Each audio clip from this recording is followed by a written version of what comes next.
instructions niyo sa ating mga kapulisan? Keep the peace. Civilian peacekeeping naman ang mission ng PNP. So, may mga threats. We always take the threats seriously. Kung galing sa loko-loko, galing sa matinang isip, lahat yan, seryoso naman. May inaasahan ba tayong numbers of rallies? Wala. Monitor kami buong gabi. The most we had was maybe 100. Okay. Siniwasan Bonifacio. So, hindi naman kami wala namang cause to wala. Opo. But again, there's no other alert except being always in high alert. Sir, nakausap niyo po si Presidente? Anong sabi niya, take care of the situation. Ayun lang, hindi naman siya nagpapanik. Sabi niya na, take care of the situation, make sure that no one gets hurt. So, kaya dito sila.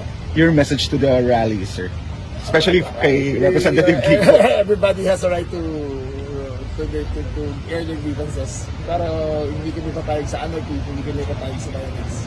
But the right to air your grievances is okay. Okay lang. Thank you, sir. Salamat po. Eternity later. Sabay-sabay tayo!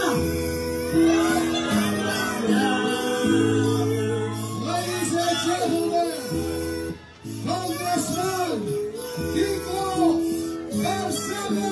Palakpakan mo niyo!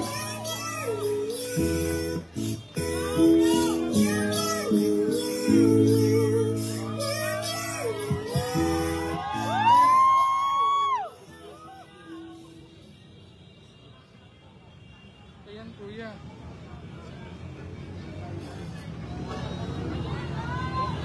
Handa na ba kayo? Alam mo kung saan tayo pupunta? Ay, na-escape! Tas Marinas Village! Let's go! Let's go!